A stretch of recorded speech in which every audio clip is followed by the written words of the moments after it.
اهلا بيكم في حلقه جديده يا شباب. النهارده عندنا حلقه جديده من كورس الديجيتال لوجيك ديزاين بتاعنا. النهارده هنتكلم عن الكي مابس الجزء الثاني مع البي او اس. بس اول حاجه يا ريت لو عجبكم السلسله دي تعملوها شير مع صحابكم عشان ده اللي بيخليني استمر، وطبعا الفيوز واللايكس وكل الكلام ده هو اللي بيخليني اتحمس فعلا ان انزل بسرعه في السلسله دي. بس برضه تعمل اشتراك وكل الكلام الحلو ده، وخلونا نبدا على طول من غير ما نطول كلام كتير. وبرضه قولوا لي رايكم ايه في الكاميرا، مهمه ولا مش مهمه قوي. بس كده خلونا نبدا على طول. النهارده عندنا الكي مابس الجزء الثاني، هنتكلم عن البي او اس. تعالوا نبدا على طول. طيب سو فار احنا بنتكلم عن ايه؟ اتكلمنا عن 5 حاجات اساسيه سو فار. اول حاجه تروث تيبلز، ثاني حاجه اللوجيك جيتس، ثالث حاجه البوليان الجبرا، ورابع حاجه اتكلمنا عن السم اوف برودكتس والبرودكتس اوف سم فورمز، واخر حاجه اتكلمنا عن الكي مابس مع السم اوف برودكت فورم بس. فالنهارده هنتكلم عن الكي مابس مع البي او اس او مع البرودكت اوف سمز. ازاي نعمل لوجيك مينيمايزيشن بالكي ماب، بس نكتب الاجابه في هيئه البرودكت اوف سمز مش السم اوف برودكتس بس. دي كل الاختلاف بتاع النهارده. طيب افكركم بسرعه برسم نفس الستبس. في اكتر من ستيب مشتركه مع السم اوف برودكتس. اول حاجه هنعمل عدد المربعات على قد عدد الفاريبلز 2 باور الرقم بتاع عدد الفاريبلز بس. وبدل ما نعمل عدد السكويرز بنيجي نبص نحط هنا 2 variables وهنا 2 variables، ونحط هنا a b وهنا c d. ممكن نعكسهم قلنا قبل كده، لكن خلينا دلوقتي نشتغل بالفورمات ده، هنا a b وهنا c d وبس. ونفتكر برضو ان الفاليو اللي على الشمال بتبقى بتاعت الاي، الفاليو اللي على اليمين بتبقى بتاعت البي، والفاليو هنا اللي على الشمال بتاعت السي واليمين بتاعت الدي عادي جدا.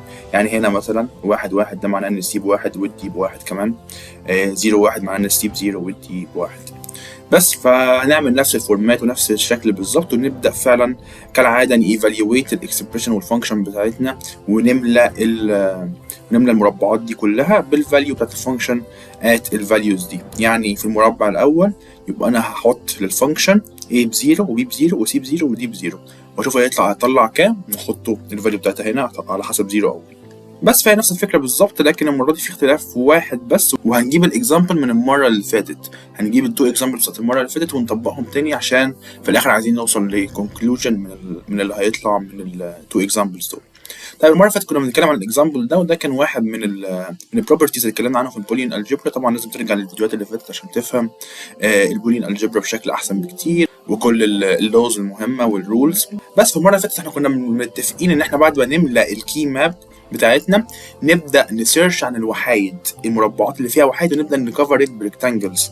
لكن المره دي هنسيرش عن الزيروهات مش الوحايد. في البي او اس هنسيرش عن الزيروز، في الاس او بي هنسيرش عن الوانز. ونفس الفكره ان الريكتانجل يكفر اكبر عدد من الزيروز، وكمان يكون اقل عدد ممكن من الريكتانجلز. ولازم الريكتانجل يكون فيه باورز اوف 2، يعني لازم يا اما يكون فيه 0 1 او 0 او 4 زيروهات او 8 زيروهات او هكذا بس. فدلوقتي احنا هنكفر الزيرو، هو ريكتانجل واحد اللي ممكن يكفر، هو الاحمر ده اللي احنا لسه حاطينه. مفيش غير 0 1 اصلا في الكي ماب دي، فهنكفره بريكتانجل واحد بس. ونبص بقى الاختلاف ده برضو عن المره اللي فاتت، ان احنا بنبدا نيفاليويت الاكسبريشن. لكن احنا المره دي عارفين ان هو برودكت اوف سمز، فالريكتانجل الواحد مش هيبقى عباره عن برودكت، لا هيبقى عباره عن سم. طيب السم هنكتبه ازاي؟ نبص على الزيرو الاي عندها بكام؟ بزيرو، فمعنى ان الاي بزيرو في البرودكت اوف سمز. خدوا بالكم لما يكون الزيرو معنى كده ان هو مش كومبلمنتد، هو عادي. والبي بزيرو يبقى برضو مش كومبلمنتد. في الاس او بي لو فاكرين، خلوني بس افكركم بسرعه عشان ما تتلخبطوش. في الاس او بي لو كان الاي بزيرو بنكتبه اي بار، والبي بزيرو بنكتبه بي بار، وهيبقى بالشكل ده. لكن دلوقتي في البي او اس لا، احنا مش بنعمل كده. الكلام ده مش موجود عندنا في البي او اس. البي او اس لو الاي بزيرو يبقى هي عباره عن ايه، ولو الاي ب1 يبقى عباره عن اي بار. وطبعا احنا عارفين ان هو صم، فهحط بينهم صم، والبي برضو بزيرو فهكتب بي بس كده. وهو ده هيكون الاكسبريشن بتاع الريكتانجل ده. طبعا ما عندناش غير الريكتانجل ده، عشان كده الدنيا تمام، مش محتاجين نعمل اي شغل تاني. فالاجابه هتبقى A or B، وهي دي الاجابه بتاعتنا اللي احنا اتكلمنا عنها قبل كده في البوليان الجبرا. طيب ده الاكزامبل بتاع المره اللي فاتت التاني. دي الفانكشن بتاعتنا كبيره شويه، وده الكي ماب بتاعتها اوريدي معمول اهي. المره دي احنا هندور على الزيروز مش هندور على الوانز. تعالوا نجيب البن ونحاول نكفر الزيروز مش الوانز بالرولز بتاعتنا. ريكتانجل واضح جدا، في بيجمع 4 اهو مع بعض، ده موجود، ده ريكتانجل موجود وواضح كده. احنا عملنا ريكتانجل، لكن هل كل الزيروز معمول لها كفر؟ الاجابه لا. فهنحاول نكفر الزيروز دي كلها باقل عدد من الريكتانجلز، ولازم تكون باور اوف 2. طيب هنلاحظ ان عندنا 4 هنا و4 هنا. لو فاكرين من المره اللي فاتت شرحنا الموضوع ده، ان الكي ماب هي عباره عن سلندر بس معمول لها هي سلندر، لكن هي ايه فاردين الكي ماب شبه كده خريطه العالم. خريطه العالم بتبقى عباره عن كوره لكن مفروضه، عشان كده هتلاقي ان اللي على الشمال خالص وعلى اليمين خالص اوريدي اصلا كونكتد ببعض لما يتقفلوا. هنبدا نعمل الريكتانجل الثاني بحيث ان هو يكفر ال8 زيروز دول، الاربعه اللي هنا والاربعه اللي هنا، علشان زي نفس الفكره تاني لما نيجي نقفل الاثنين دول نقفلهم مع بعض، نقفلهم كده هيبقوا عباره عن ريكتانجل واحد. فكده ده تمام، ودي حاجه احنا عارفينها من المره اللي فاتت. دلوقتي احنا عندنا 2 ريكتانجلز، نبدا بقى نيفاليوت الاكسبريشن بتاع كل واحد فيهم. خلينا مثلا نجيب البيربل ونبدا نلعب شويه هنا. اول حاجه تعالوا عند الاحمر ده عشان سهل. الاحمر بندور على نفس الحاجه، بنشوف ايه الفاريبل ما تغيرش الفاليو بتاعته، الفاليو بتاعته ثابته في الفور سكويرز دول، السكوير ده والسكوير ده والسكوير ده والسكوير ده. ايه بقى الفاريبل من هنا من A B و C و D الفاليو بتاعته ثابته؟ تعالوا نبص عن الاي مثلا. الاي هنلاقي هنا ان هو بزيرو وبقى هنا بقى ب1. لا كده ما ينفعش، لازم يكون الفاليو بتاعته ثابته. طب نبص على البي هنلاقي ان هو ب1 وب1، فالبي الفاليو بتاعته ثابته. طيب البي ب1 بس احنا في البي او اس، يبقى هنكتبه ايه؟ بي نوت. عشان كده هنا هنكتبه بي نوت. فاحنا كده عارفين ان البي نوت موجوده معانا، وهنشوف ندور على اي فاريبل تاني الفاليو عنده برده مش بتتغير. نيجي نبص على السي الفاليو بتاعتها هنا كام؟ هنا 1 وهنا 1.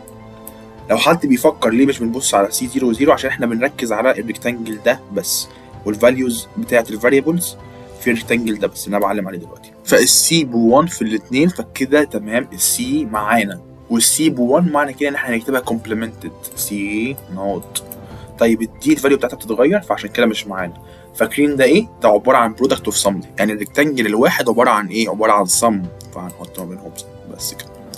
يبقى ده الاكسبريشن بتاع الريكتانجل الواحد.